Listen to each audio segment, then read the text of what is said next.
Hi, brothers and sisters. To remind us where we got to in our last study, we're in chapter 8 of the Apocalypse. We had considered the first two soundings of the trumpets, the one in verse 7, the second in verse 8 and 9, and we'd also considered the history which appertained to those soundings of the trumpets. And then in verse 10 and 11, we saw how the reference had been made to Attila and the Huns, and how we left it last time, that we'd gone through the details of the verses and we were going to put the history to the third trumpet. Now, don't forget, just to keep things in perspective, the four trumpets which are being sounded in chapter 8 are to bring down the western third of the Roman Empire. It was the barbarian tribes which are allied to the toes of the image, or the horns of the beasts of Daniel chapters 2 and 7, which are now coming into the historical setting to bring about God's purpose in punishing the Roman Empire. Now the thing what we've got to keep in mind is that chapter 8, whilst giving us the details of the downfall of the Roman Empire from the Western point of view, it is not dealing at all with the Catholic system which had developed and was still very much in existence at this time. It was affecting the empire, not the religion of the people. And although the Catholic religion had become the state religion, the barbarian tribes were not involved and not interested in what the beliefs of the people were. They wanted the territorial and the monetary gains which they could obtain, and they weren't in the least bit interested in the Catholic system. Now we obviously, as we go further on in the Apocalypse, have got chapters which are devoted to what was happening to the religion at the same time as we are speaking in chapter 8 about the downfall of the empire.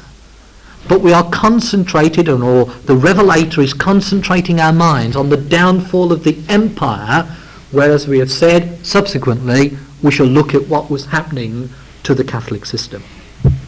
So we have noticed in the first three trumpets how they were affecting the various parts of that western third of the Roman Empire. How the one was having to do, as the symbology tells us in verse 7, with the earth, the trees and the grass.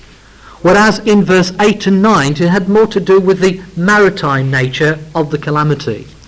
And then in the third trumpet, the third angel sounding, it was the destruction and the devastation upon the rivers and the fountains of water, which were brought about by Attila and the Huns.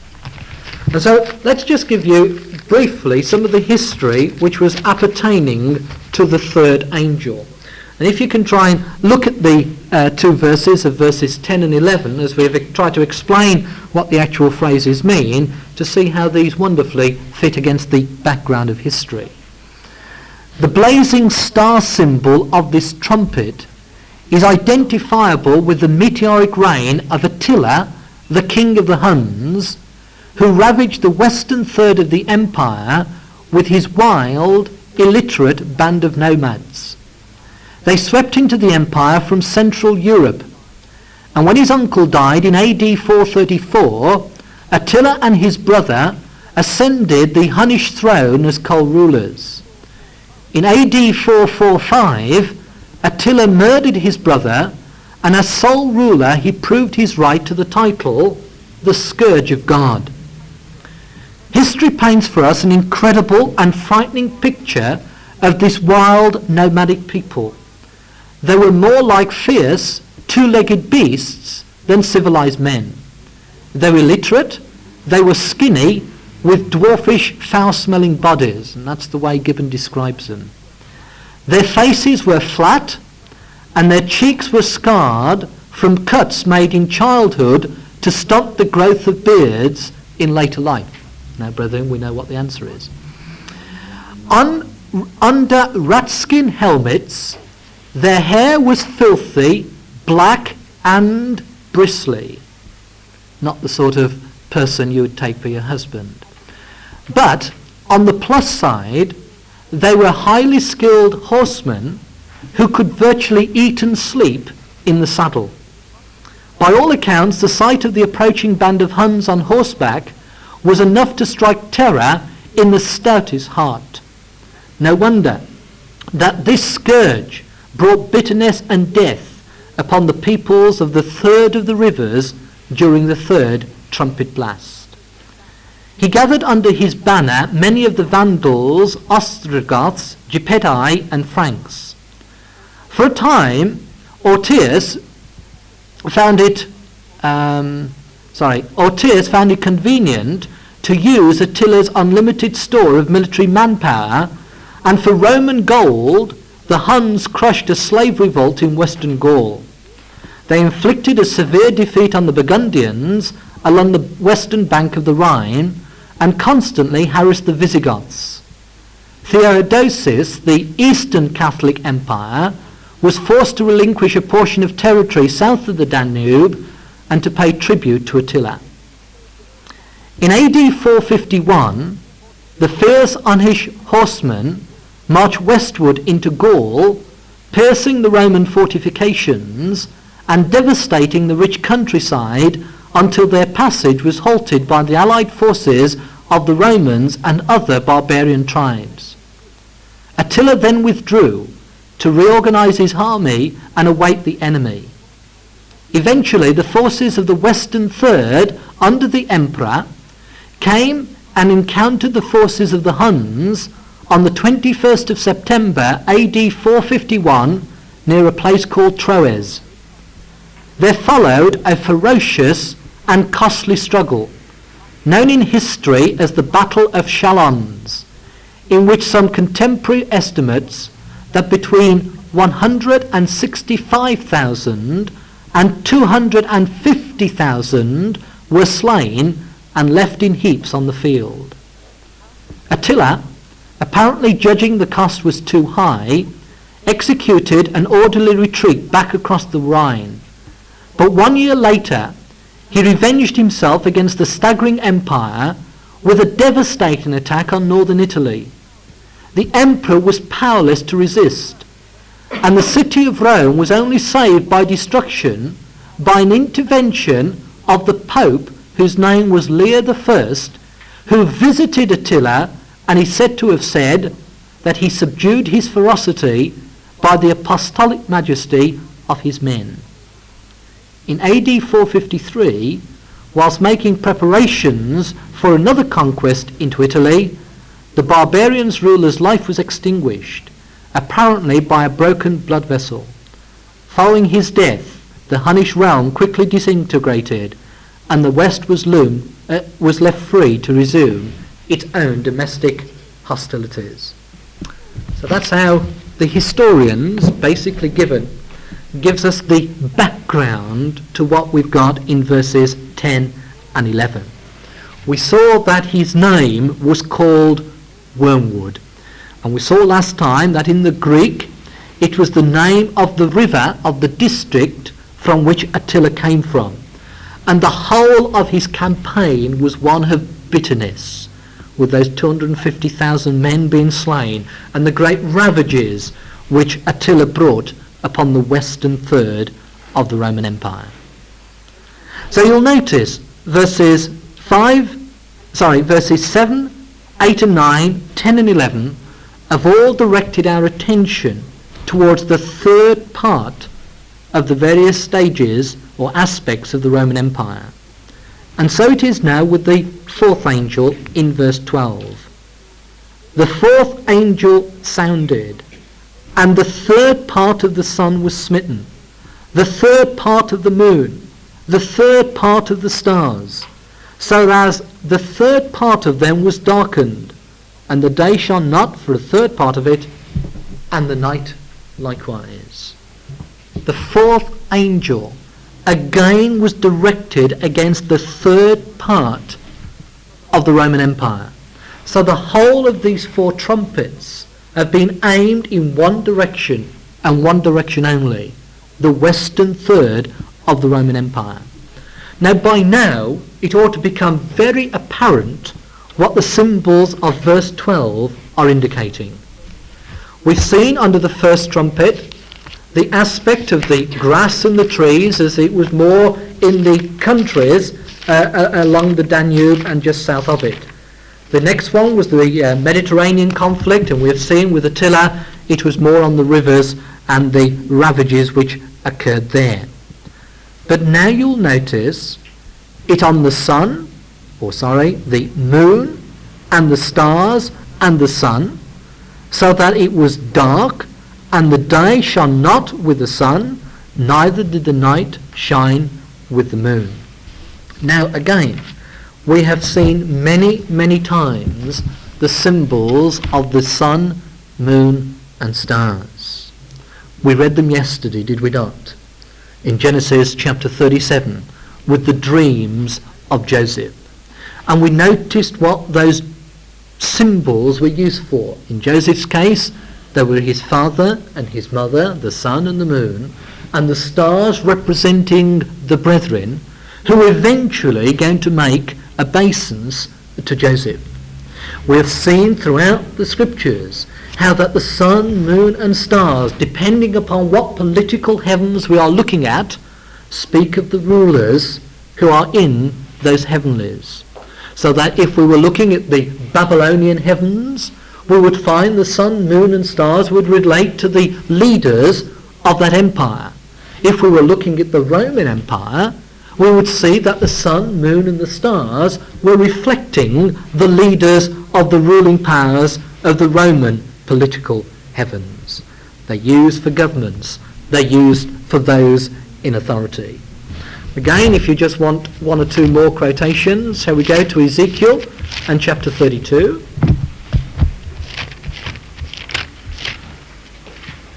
Probably for the first time since last October, I feel warm in here. Sorry, George.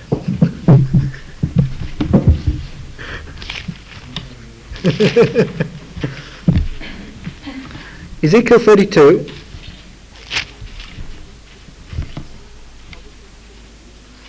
Obviously speaking here of the fall of Egypt, as the heading will give you. And he says in verse 7, "And when I shall put thee out, I will cover the heaven, and make the stars thereof dark. I will cover the sun with a cloud, and the moon shall not give her light. All the bright lights of heaven will I make dark over thee, and set darkness upon thy land, saith the Lord Yahweh." Now, of what was the prophet speaking about? Well, as your heading will indicate, the downfall of Egypt. And who was to bring about the eclipse of the power of Egypt? Well, of course, it was going to be Nebuchadnezzar and the king of Babylon.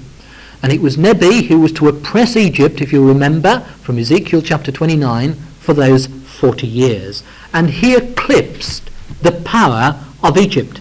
And yet it's spoken of as covering the heavens, the stars that they are dark, the sun and the moon so that they will not give her light. And like we would get today with a total eclipse, that everything goes dark, so it was with Egypt. It was totally eclipsed. Her power was extinguished. And you can see, coming back to the Apocalypse chapter 8 and verse 12, it's almost identical language which is used in verse 12. The third part of the Roman Empire was eclipsed. It was extinguished. The powers, the rulers were taken out of the way, and darkness prevailed. Now again, brothers and sisters, that is fairly easy to obviously interpret. The symbology is well known to us. What we need to do, obviously, is to put it into some historical context. Now verse 12 is going to centre around the year AD 476. And again, it is going to speak of the barbarian tribes who were going to afflict the Western Roman Empire until it fell, until the power was extinguished. And I'm going to read to you, again, some of the history appertaining to that time. Please bear with me. Now we've seen the death of Attila in the year AD 453. And the Ostrogoths, who for nearly 80 years had been subservient to the Huns over which Attila reigned, seized their chance for freedom. Led by a man called Waldemar and helped by other captive German tribes, the Ostrogoths defeated Attila's sons at the Battle of Nedio in AD 454. Although free from bondage, Waldemar found it necessary to make an agreement with the emperor in Constantinople in order to secure land for his people to farm and a supply of gold. As a seal to the agreement, he sent a young nephew, Theodoric, to Constantinople as hostage. Now Theodoric won favour with the emperor and was educated as a high-ranking Roman and appointed a senator, consul and captain of the imperial bodyguard. However, his loyalties remained with his own people, to whom he eventually returned. Meanwhile, a barbarian of uncertain origin named Odoacer had gained leadership of the several tribes under the Hunnish rule following that other battle of Nedia. In AD 476, Odoacer moved into Italy and disposed the puppet emperor in Rome, a man named Romulus Augustulus, who was a mere slip of a boy. Now notice this, and this is what Gibbon says. He removed him to a quiet villa and then neglected to enthrone a successor, so bringing about the fall of the Western Roman Empire. At the instigation of Odoacer, the Senate in Rome sent to Zeno, the emperor ruling in Constantinople, protesting that there was no longer any necessity for an emperor in Rome, but that the throne of the universal empire shall be transferred from Rome to Constantinople. They stated that the Republic might safely confide in the civil and military virtues of Odoacer, and they humbly suggested that Zeno appoint Odoacer commander-in-chief or Roman Practicus, that's the protector of Italy. The emperor's reply was a carefully hedged affirmation, but clearly Odoacer was an illegal ruler and as such had to be removed. Obviously this also removed the authority of the Bishop of Rome, for of what use was his administration when governed by a barbarian usurper? Things continued much in this state for 14 years until Theodoric, who by this time was Theodoric the Great, king of the Ostrogoths, a title and position won through successful petty warfares, sometimes as an ally and sometimes as an enemy of the emperor, was given permission by Zeno to wrest the territory of Italy from Odoacer. After a pitched battle lasting 5 years, Odoacer made the mistake of admitting Theodoric to the besieged city of Ravenna under a truce. The two antagonists agreed to rule Italy jointly. However, the arrangement was very short-lived. From the 15th of March AD 493, at a grand banquet held to celebrate the peace, Theodoric drew his sword and took the life of his rival with his own hand.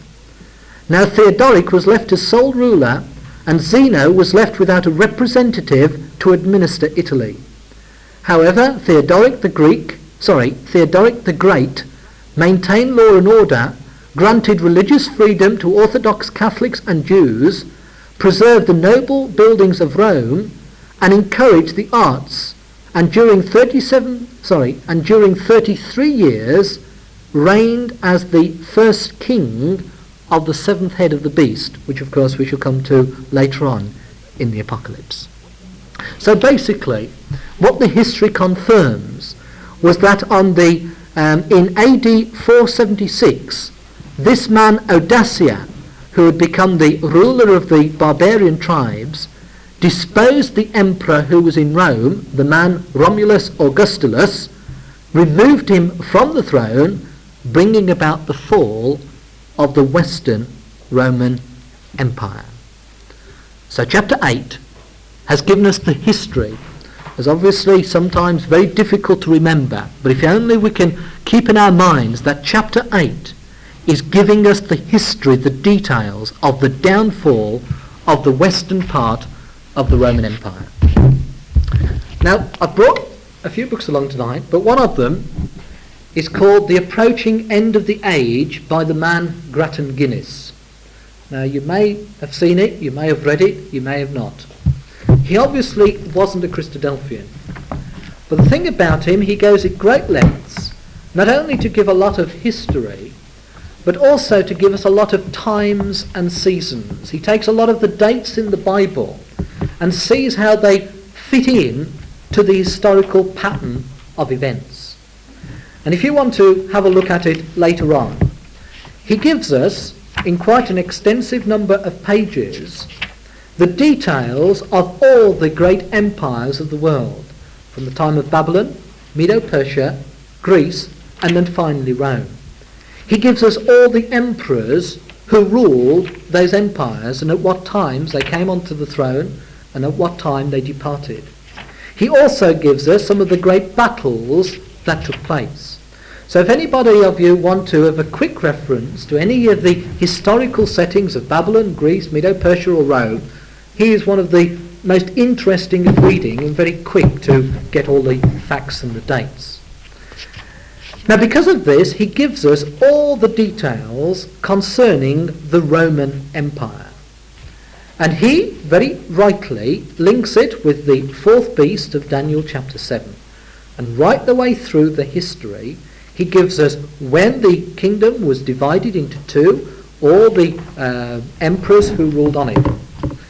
And when we come to the year AD 475, the last emperor upon the western third of the Roman Empire, he gives us as the man Romulus Augustulus.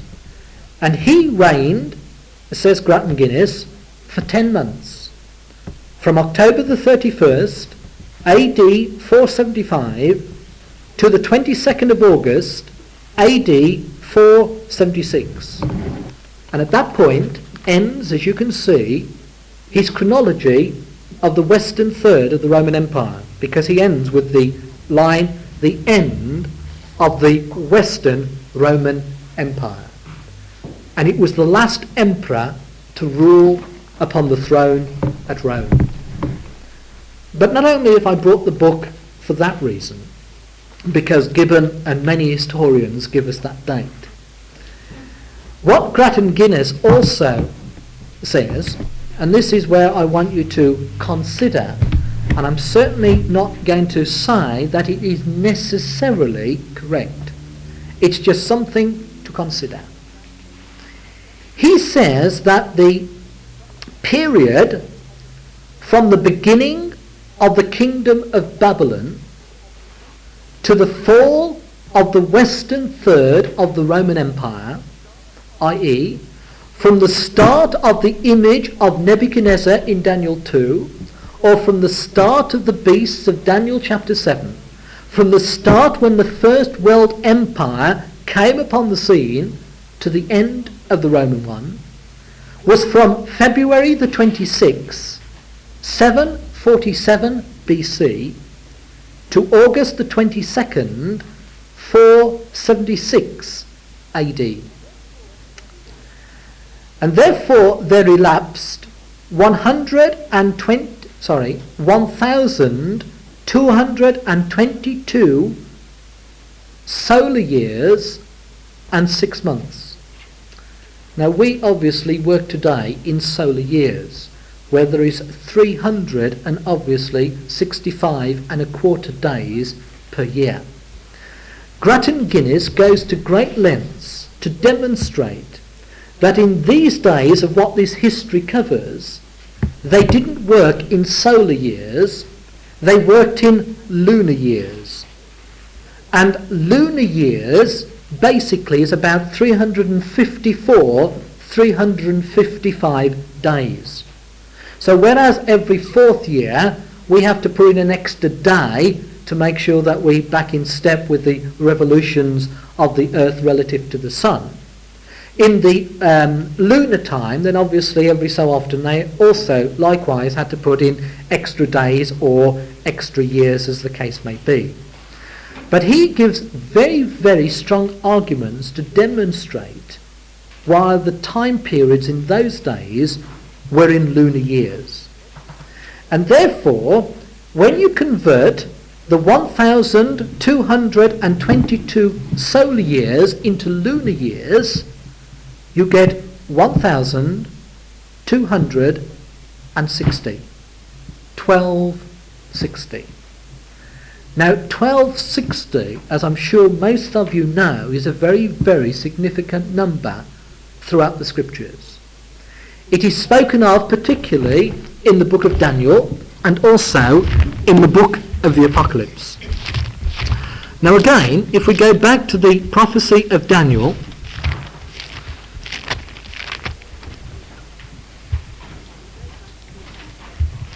and we go back to the 7th chapter,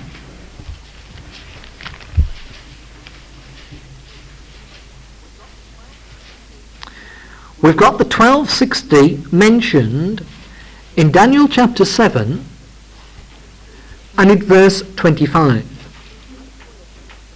He shall speak great words against the Most High, shall wear out the saints of the Most High, and think to change times and laws, and there shall be given unto him into his hand a time and times and the dividing of a time. And again, for those of you who are not familiar with what has been said here, the time, times and dividing of a time is according to the Jewish calendar, and a time was 1 year, and times is obviously 2 years, and the dividing of a time is half a year. And 1 year, according to the Jewish calendar, was 360 days. 2 years, therefore, was 720, and half a year was obviously half of 360. Added together, you get 1,260 days. You've also got the time period expressed in Daniel chapter 12.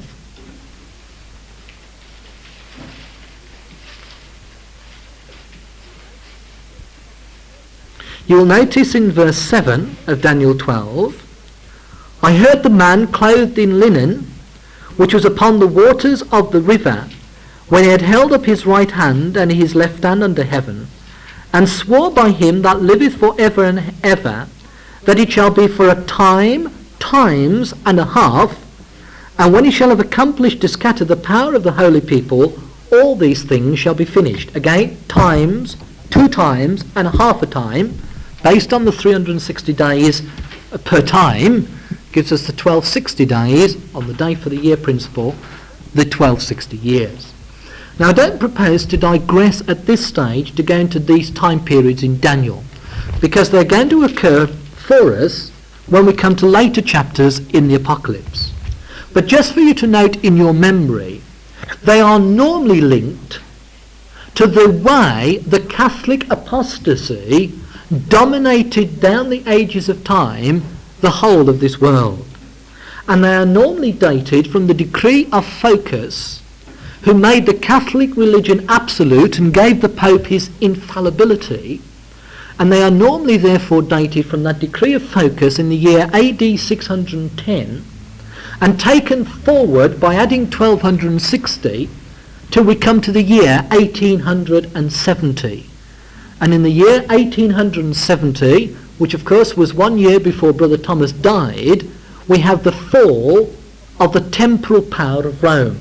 Up till that period in time, in 1870, Rome owned much of the land of Europe. But in that time, after the wars of Napoleon, obviously all she had left as far as any temporal power was concerned was the 1 mile square Vatican City. Now it was upon that basis that Brother Thomas made his prediction, which was wrong of course, But nevertheless, it was upon that basis that he made the prediction that in 1870 Jesus Christ would return to the earth, because he felt that the prophets in the Apocalypse were speaking of the same time period, that when Rome lost its power, then Jesus Christ would appear in the earth. That was so from the apocalyptic point of view, as we shall see. What Brother Thomas had spoken of earlier in his writings, for example in great detail in Elpis Israel, but had forgotten to take into account when he was doing his time periods, was the return of the Jews to the land. And whereas apocalyptically, when you look at the downfall of the Roman power, it does coincide with the uprising and the return of Jesus Christ, there was obviously more in the prophetic word than what is revealed in the Apocalypse. And therefore all the other matters which we have seen being fulfilled over the past 120 years or thereabouts obviously had to be taken into consideration. But that was his reasoning. Now I'm going to go into that in great detail, I promise you, when we come to look at that particular time period of the 1260 days in the Apocalypse, when it occurs in chapter 11 and chapter 13. So, as a sort of a trailer to the forthcoming events, we will give a lot of detail on the time periods when we come to the 11th chapter. Suffice it for the moment that the 1260 days is a very, very significant number from a scriptural point of view. You might have heard, again, spoken of, either in a public lecture or at a Bible class, the phrase 42 months. Again, it appears in the Apocalypse. Well, 42 months, translated into days, is 1260 days. You might have heard the phrase 3.5 years. And again, 3.5 years, translated into days, is 1260 days. If there is one time period which dominates the scriptures of truth more than any other, it's the time period 1260 days. And that's why we propose to go into it in great detail with you. But we'll wait until it occurs in the appropriate section of the Apocalypse. But what Grattan Guinness is suggesting, and I find it remarkable to say the least, that based on the lunar principle, there was 1260 days from the beginning of the Babylonian Empire to the fall of the western third of the Roman Empire. And for what it's worth, that's what I've brought along if any of you want to have a look at it later on. So this, of course, from the brethren's point of view, was a very, very significant date. Obviously, I personally can't remember all the significant dates which have occurred in the past years.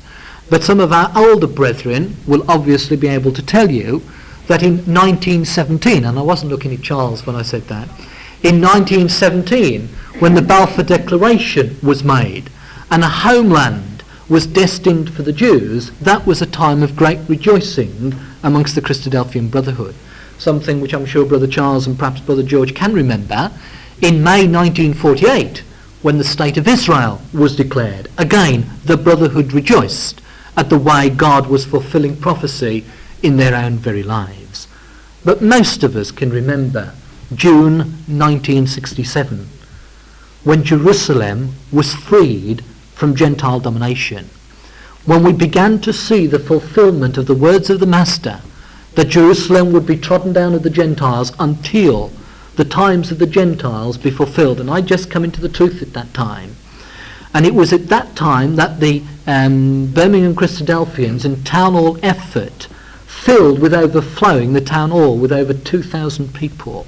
There was special lectures up and down the land because we were feeling that we were at the end of the days.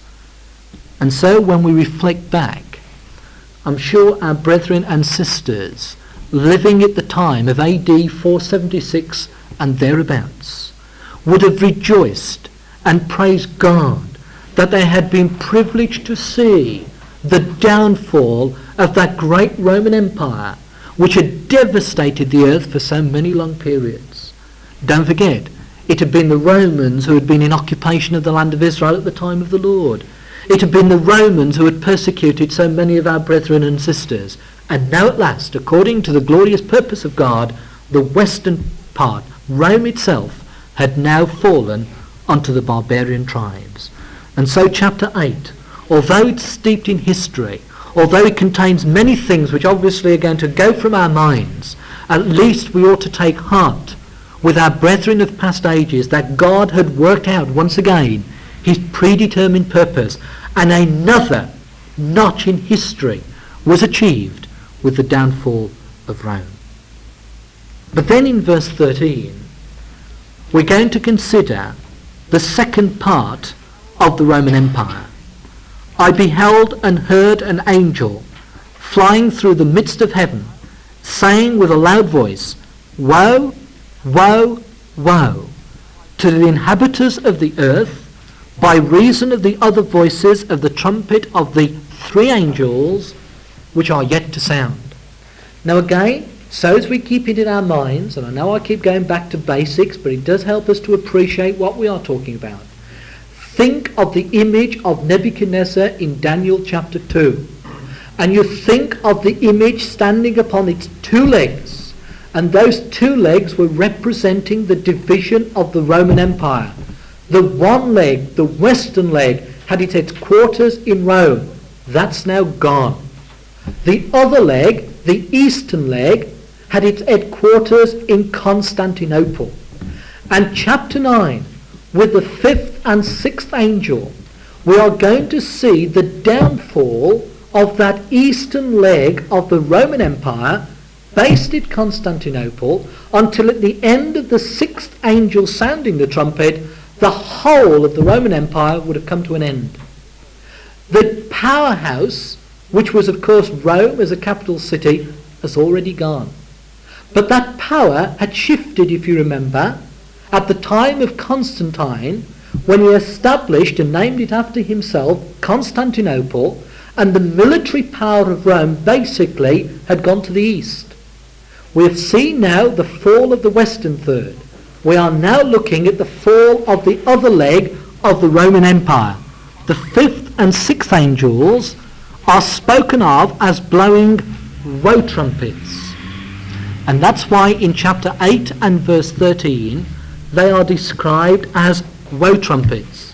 And that's why, to distinguish the sound of the trumpets, we normally speak of chapter 8 as wind trumpets and chapter 9 as woe trumpets.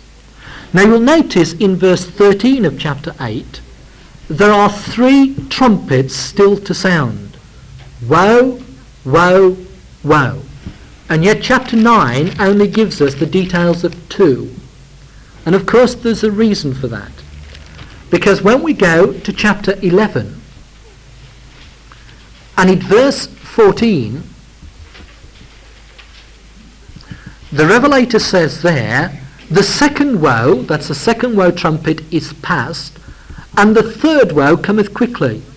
And the seventh angel sounded, and there were great voices in heaven saying, the kingdoms of this world are become the kingdoms of our Lord and of his Christ, and he shall reign for ever and ever.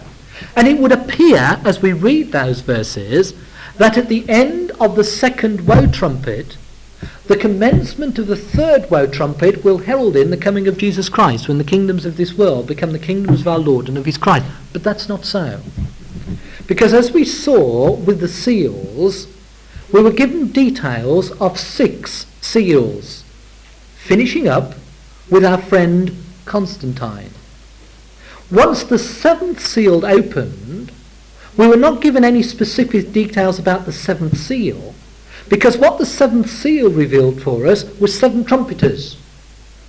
Because encased within the 7th seal were the 7 trumpets. And so it is now with the trumpets. The 6 trumpets were to blast against the Roman Empire. But the 7th trumpet, when it sounded, was to include within the trumpet blast the 7 vials which are spoken of in the 16th chapter. And it was going to be at the expiration of the pouring out of the 6th vial, which is going to see the return of Jesus Christ, when he says, behold, I come quickly, and he brings the nations to the battle of Armageddon. So although the second woe trumpet, when it finishes, begins the sounding of the seventh trumpet, and the seventh trumpet is still sounding today, obviously we don't hear it because it's in apocalyptic language, incorporated in that seventh trumpet is going to be the vials before the coming of Jesus. And so the second woe does not conclude at the time of the return of Christ. The second woe concludes at the downfall of the eastern power of the Roman Empire. And then we've got the intervening history of the vial periods until the ultimate sounding of the seventh trumpet will bring in the kingdoms of Christ, who will reign forever and ever. It's the same situation we've seen. You remember that chart we brought right at the commencement of our studies of the telescope, how it extends one symbol to another. So we are now looking at the 9th chapter, at the 5th and 6th trumpet sound, which are normally spoken of as the first and second woe trumpet. So you can either think of them as the 5th trumpet and the 6th trumpet, or the first woe trumpet and the second woe. Now, it's fairly obvious, I'm sure, why they were called woe trumpets. Woe is obviously a description of the utter devastation that these trumpet blasts were going to make upon the earth. If the first 4 wind trumpets hadn't been bad enough, the Revelator wants us now to consider the next 3 will be symbols of great woe. It's going to be a terrible time for the inhabitants of the earth. And it goes down in history, obviously, as a great period of devastation. I'm sure all of us, without exception, even those of us who hated history at school, have heard of the Dark Ages. And of course it was going to be during the period of the Dark Ages that these woe trumpets were to sound. And so, brothers and sisters, let us begin at least our consideration of the first woe trumpets. And perhaps as a prelude to it, it starts at verse 1 of chapter 9 and goes right through to verse 12. So perhaps, Trevor, would you mind reading chapter 9, verses 1 to 12, to try and get into our minds some of the symbols which are being used of this first woe trumpet. Thanks, Trevor. And the 5th angel sounded, and I saw a star fall from heaven unto the earth, and to him was given the key of the bottomless pit. And he opened the bottomless pit, and there arose smoke out of the pit, as the smoke of a great furnace, and the sun and the air were darkened by reason of the smoke of the pit. And there came out of the smoke locusts upon the earth, and unto them was given power, as the scorpions of the earth have power. And it was commanded them that they should not hurt the grass of the earth, neither any green thing, neither any tree, but only those men which have not the seal of God in their forehead. And to them it was given that they should not kill them, but that they should be tormented 5 months, and their torment was as the torment of a scorpion when he striketh a man. And in those days shall men seek death, and shall not find it, and shall desire to die, and death shall flee from them. And the shapes of the locusts were like unto horses prepared unto battle, and on their heads were as it were crowns like gold, and their faces were as the faces of men. And they had hair as the hair of women, and their teeth were as the teeth of lions. And they had breastplates, as it were breastplates of iron. And the sound of their wings was as the sound of chariots, of many horses running to battle. And they had tails like unto scorpions, and there were stings in their tails, and their power was to hurt men 5 months. And they had a king over them, which is the angel of the bottomless pit, whose name in the Hebrew tongue is Abaddon, but in the Greek tongue hath his name Apollyon. One woe is past, and behold, there come two woes more hereafter. Thanks, Trevor. Now, the first thing we obviously notice is a distinction between this first woe trumpet and the four wind trumpets of chapter 8 is the length of the description. We are given a lot of details regarding this first woe trumpet. Now, if you just think back to chapter 8, although we are given some details of each of the sounding of the trumpets, it's very brief. Sometimes it's only one single verse. But now in chapter 9, you will notice, as Trevor read through that, we are given a lot of description, a lot of symbols, because obviously we are going to deal with something which is distinct from what we've got in chapter 8. You'll notice also, from verse 13 to the end of the chapter, when we've got the second woe trumpet, again you've got a lot of verses and a lot of details. Now there is one basic reason for that. Whereas going back to the wind trumpets of chapter 8, it was dealing with the various barbaric tribes as they decimated the western third of the Roman Empire, it was very short, sharp and quick. Some cases it only lasted for a matter of years. Don't forget, when we think back to the first angel sounding of the history of the first trumpet, you remember in verse 7, we were starting at the year AD 395-396. And from AD 395 to AD 476, that was the whole of the time period of the four wind trumpets. But now in chapter 9, we are going to span a much greater period of time. And because of that, we are given far more detail and far more description of the various powers. Secondly, although the barbarian tribes under the wind trumpets were important in the fulfillment of the Word of God, they really were of no great account in history. Although Gibbon and others do give us the details of them as we have seen, they don't really stand out as being one of the great powers who have reigned during the history of the ages. They don't compare, for example, to the Babylonians or to the Greeks or even the Egyptians and the other great powers.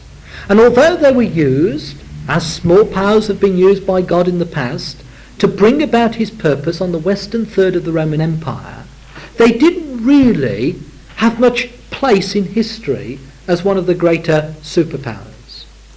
But when we come to chapter 9, that's a totally different story altogether.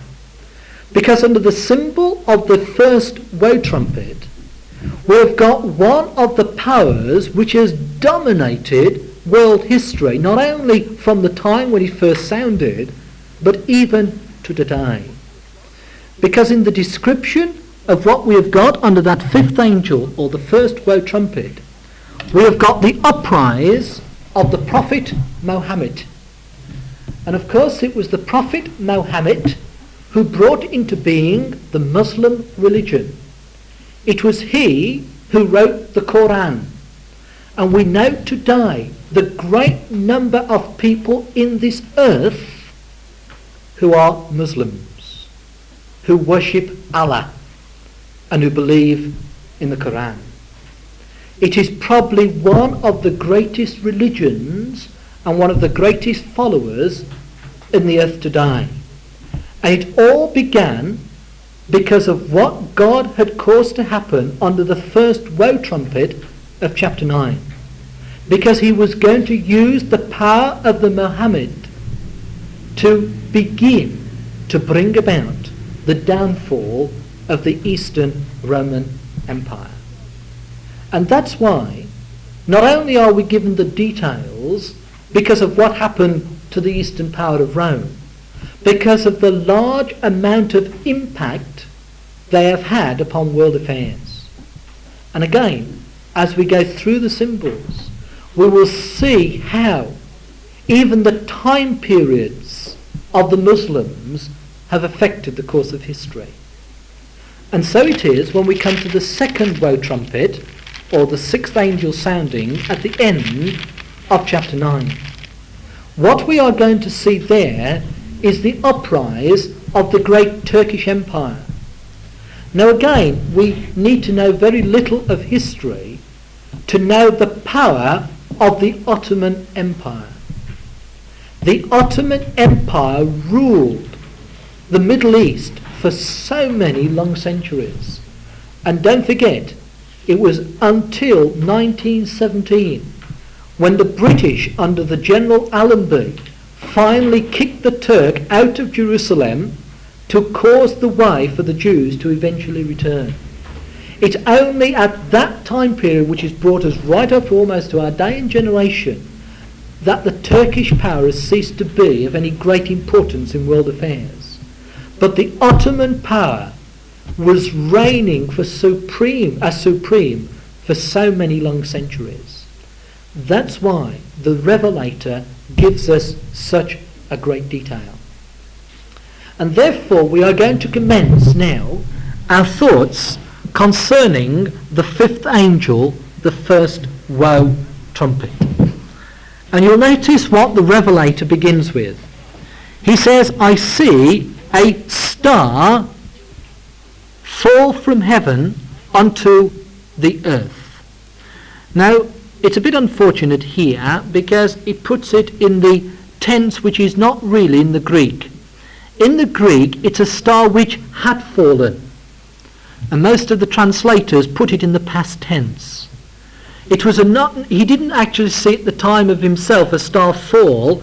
As he describes what was to happen under the first woe trumpet, a star had fallen onto the earth from heaven.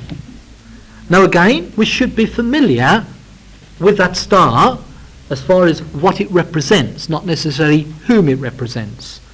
Because if I can take your mind back to chapter 8 and verse 10, we saw there a great star fall from heaven. And we saw the star that fell from heaven there was the man Attila. And he fell from heaven, not in a literal sense, but in the sense that we considered under the third wind trumpet. And so now we've got a star, a ruling power, a prince, one of the leaders of the heavenlies of that time, fell from the political heavens onto the earth. Now again, the symbol is so common to us, we should be able to appreciate what it's speaking about. It's speaking of one of the leaders, whatever the time period is for the moment, one of the stars which shone in the political heavens of that time fell from grace. He fell from the political heavens onto the earth, and obviously it must be speaking about the downfall of his power. But to him, we are told, was given the key of the bottomless pit. So although the star fell from heaven, to him was given the key of the bottomless pit. Now, without question, and we're going to support it as we go through these verses, the star was the man Mohammed. He is going to be the central feature of the opening part of this first woe trumpet. The man Mohammed. And he was who was the star which fell from heaven. You will notice at the end of verse 1, or halfway through verse 1, although he's described as a star in the opening phrase, to him was given the key. So by the use of the personal pronoun him, we are introduced by the Revelator to a man, to a person, that the star represents this man. And the man, we shall see, turns out to be Mohammed. Now, one or two things. How much time have I got?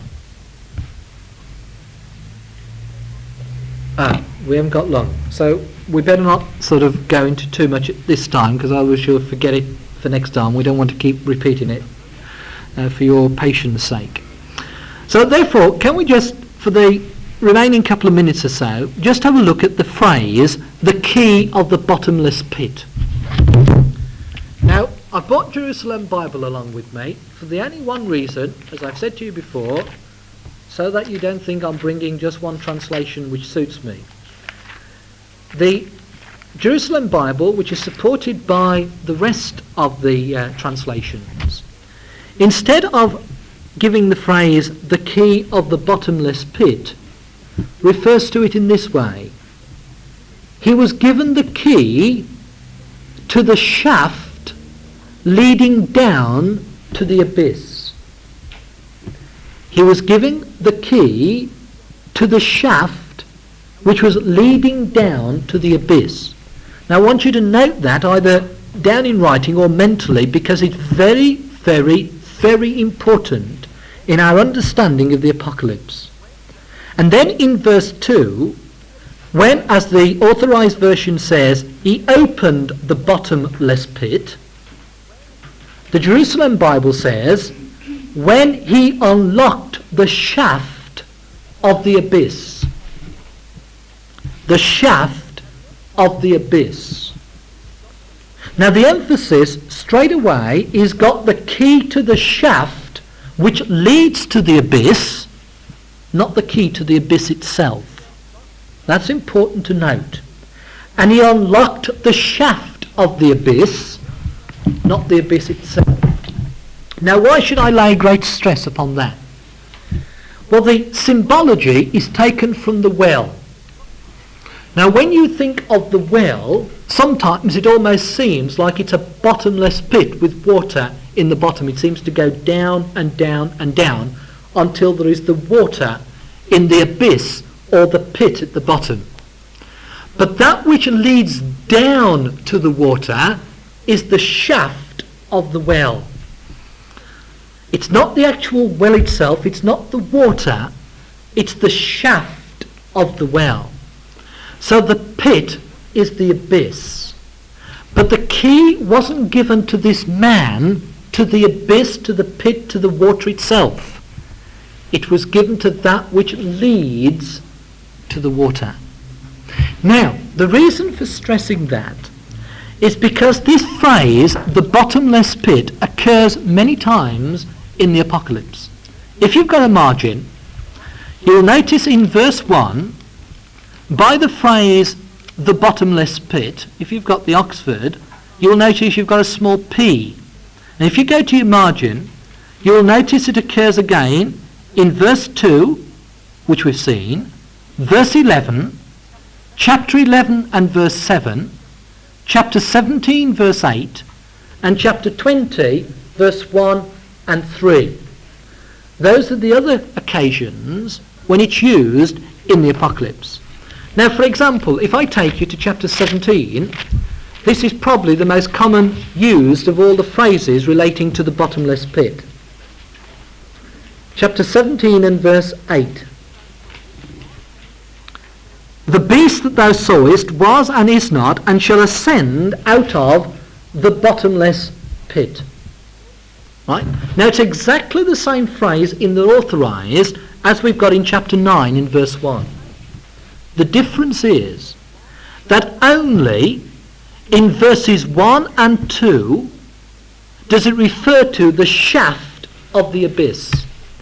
In every other occasion, in chapter 9 and in verse 11, at chapter 11 and verse 7, chapter 17, which we've just seen, or chapter 20, although in the authorized we've got the phrase the bottomless pit, in the Greek, in the Jerusalem Bible, in all the other translations, it's simply translated as the abyss, not the shaft which leads to the abyss. So although in the authorized it's exactly the same phrase, if you take the Greek words apart, you will find that it doesn't mean the same. Only on those two occasions, chapter 9 verses 1 and 2, does it relate to the shaft of the abyss.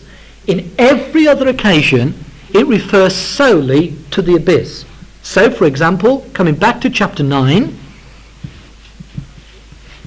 and verse 11, and I read from the Jerusalem Bible, the angel of the abyss, whose name in the Hebrew is Abaddon or Apollyon in the Greek. It's not the bottomless pit. It's not the shaft that leads to the abyss. It's simply the abyss. And in every other occasion, apart from verses 1 and 2, it's the abyss. But this star, this man, was given the key to the shaft which leads to the abyss. Think about that.